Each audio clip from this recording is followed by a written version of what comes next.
नमस्कार। Bharat express digital में आपका स्वागत है। आप सुन रहे हैं मेरी बात। जैसे लिखा है भारत एक्सप्रेस न्यूज़ नेटवर्क के मैनेजिंग डायरेक्टर और चेयरमैन उपेंद्र राय ने, फूट न जाए ध्रुवीकरण का गुब्बारा। गुब्बारे का झगड़ा अब बच्चों का खेल नहीं रह गया है। इस खेल को भी बड़ों की नज़र लग गई है। बड़े भी ऐसे जो अपनी ताकत के गुरूर में दूसरों को कमज़ोर दिखाने का कोई मौका नहीं गंवाते। बात अमेरिका और चीन की हो रही है। गुब्बारे की लड़ाई में अब ये दोनों देश एक दूसरे को नीचा दिखाने में जुटे हुए हैं। एक तरफ अमेरिका जहां चीन का गुब्बारा फोड़कर जासूसी की साजिश के भंडाफोड़ का दावा कर रहा है, वहीं चीन इसे भटका हुआ मौसमी उपकरण बताकर अमेरिका पर बेवजह हाय तौबा मचाने का ठीकरा फोड़ रहा है। बहरहाल गुब्बारा अब फूट चुका है और उसमें से क्या क्या निकला इसकी जानकारी उतनी ही स्पष्ट है जैसे इस मामले में दोनों देशों से आए आधिकारिक बयान।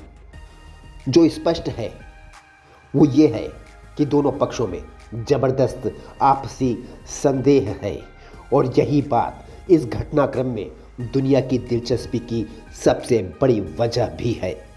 मुझे लगता है कि सच्चाई इस सब के बीच में कहीं है। अगर गुब्बारे के मलबे से अमेरिका पर्याप्त उपकरण बरामद कर लेता है तो वो शायद ये पता लगा सकेगा कि उसके ज़रिए किस तरह की जानकारियां जुटाई जा रही थी, कितनी जानकारी एकत्र की जा चुकी थी और क्या इससे जुड़ा कोई डाटा चीन वापस भेजा गया था या भेजा जा रहा था। गुब्बारे से मिली जानकारी चीन की तकनीकी क्षमताओं को थोड़ा और समझने में मदद भी कर सकती है। चीन की शातिर चालों को देखते हुए अमेरिका को इस बात की भी आशंका है कि पकड़े जाने पर चीन ने गुब्बारे को स्वयं नष्ट करने या डाटा में घालमेल की योजना पहले से बना रखी हो। अमेरिका की तफ्तीश हाइब्रिड सैटेलाइट नेटवर्क के इस्तेमाल की संभावनाओं तक पहुंच गई है, जिसमें सैटेलाइट को दुश्मन की जद में लाए बिना एक अधिक ऊंचाई वाले प्लेटफॉर्म की मदद से सुरक्षित तरीके से डाटा स्थानांतरित करने में उपयोग किया जा सकता है। वैसे इस सब के साथ अमेरिका को इस बात पर भी दिमाग दौड़ाना चाहिए कि आर्टिफिशियल इंटेलिजेंस के इस दौर में चीन ने उसकी जासूसी के लिए गुजरे ज़माने के उस गुब्बारे पर ही दांव क्यों खेला जिसका इस्तेमाल कभी दूसरे विश्व युद्ध में जापानी सेना ने अमेरिका पर अग्निबम लॉन्च करने के लिए किया था। शीत युद्ध के दौरान अमेरिका और सोवियत संघ ने भी एक दूसरे की निगरानी के लिए गुब्बारे का खेल जमकर खेला था। खुद अमेरिका पेंटागन की रक्षा के लिए आसमानी ऊंचाई पर उड़ने वाले गुब्बारों की तैनाती पर लंबे समय से विचार कर रहा है। सरसरी तौर पर इसकी वजह गुब्बारे के उपयोग के कई फायदे हो सकते हैं। इसमें जासूसी कैमरे, रडार, सेंसर, इस तरह के कई उपकरण लगाए जा सकते हैं। ड्रोन या सैटेलाइट की तुलना में इसको तैनात करना कम खर्चीला साबित होता है। सैटेलाइट की तुलना में अपनी धीमी गति के कारण ये काफ़ी लंबे समय तक निगरानी वाले क्षेत्र के ऊपर मंडरा सकता है। लेकिन वो चीन ही क्या जिसका चक्रव्यूह दुनिया को इतनी आसानी से समझ में आ जाए। उसने निश्चित रूप से यह चक्कर किसी और बड़े फायदे की तलाश में चलाया है। ये संभव है कि चीन ने अमेरिका को ये संकेत दिया हो कि वो आपसी संबंधों में सुधार के लिए तैयार है, लेकिन बिना तनाव बढ़ाए अमेरिका से प्रतिस्पर्धा के लिए वो कोई भी ज़रूरी कदम उठाने के लिए स्वतंत्र भी है और सक्षम भी। पहले गुब्बारे का मोंटाना जैसे परमाणु मिसाइल के ठिकाने वाले अति सुरक्षित क्षेत्र में भटक कर पहुंच जाना और फिर 3 दिन बाद ही अमेरिकी सीमा में एक और गुब्बारे का मिलना गले नहीं उतरता। कहीं ऐसा तो नहीं कि चीन दरअसल चाहता ही था कि अमेरिका को इन गुब्बारों का पता चल जाए। ये देखने के लिए अमेरिका इस पर कैसी प्रतिक्रिया देता है और ये दिखाने के लिए भी कि वो कोई बड़ा खतरा उठाए बिना अमेरिकी हवाई क्षेत्र में घुसपैठ करने की तकनीकी क्षमता भी रखता है। केवल तरीका ही नहीं, इस घटनाक्रम की टाइमिंग भी बड़ी महत्वपूर्ण है।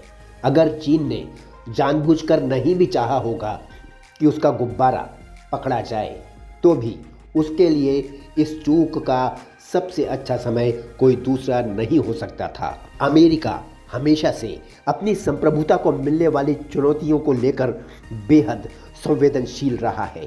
पहले हमने अफगानिस्तान, इराक, बाल्कन में देखा और अब पश्चिमी प्रशांत क्षेत्र या यूक्रेन में देख रहे हैं कि वहाँ कुछ भी अप्रत्याशित होता है तो अमेरिका में राष्ट्रीय सुरक्षा के खतरे उभरने लगते हैं।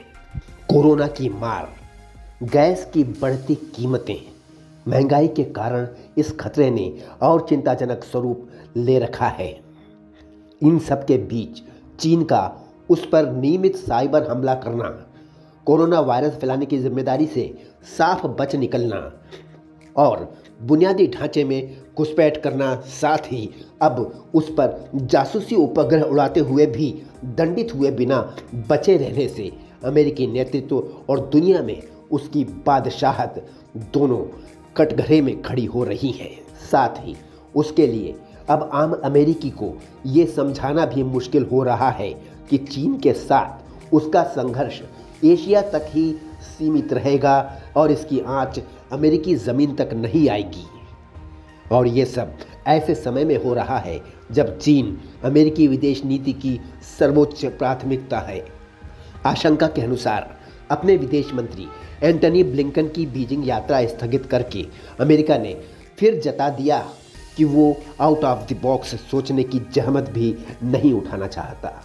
5 साल बाद दोनों देशों के बीच इतने बड़े स्तर पर कोई बैठक होने जा रही थी और तनाव के बावजूद अमेरिका अपने प्रतिनिधि को बीजिंग भेजकर चीन को चौंका सकता था और दोनों देशों की प्रतिस्पर्धा को आपसी संघर्ष में बदलने से रोकने के लिए कुछ ठोस पहल करता भी दिख सकता था।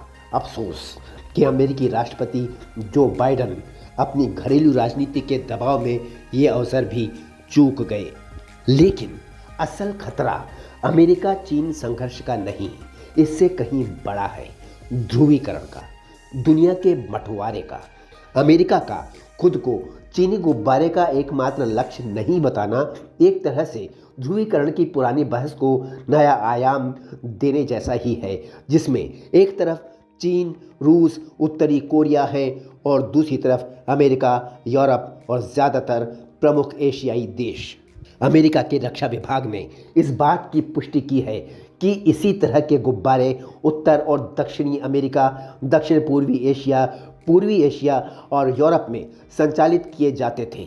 अमेरिकी मीडिया में भी ऐसी खबरें हैं कि संदिग्ध गुब्बारा परियोजना चीन के तटीय हैनान प्रांत से जापान, भारत, वियतनाम, ताइवान और फिलीपींस जैसे देशों से संचालित की जा रही थी।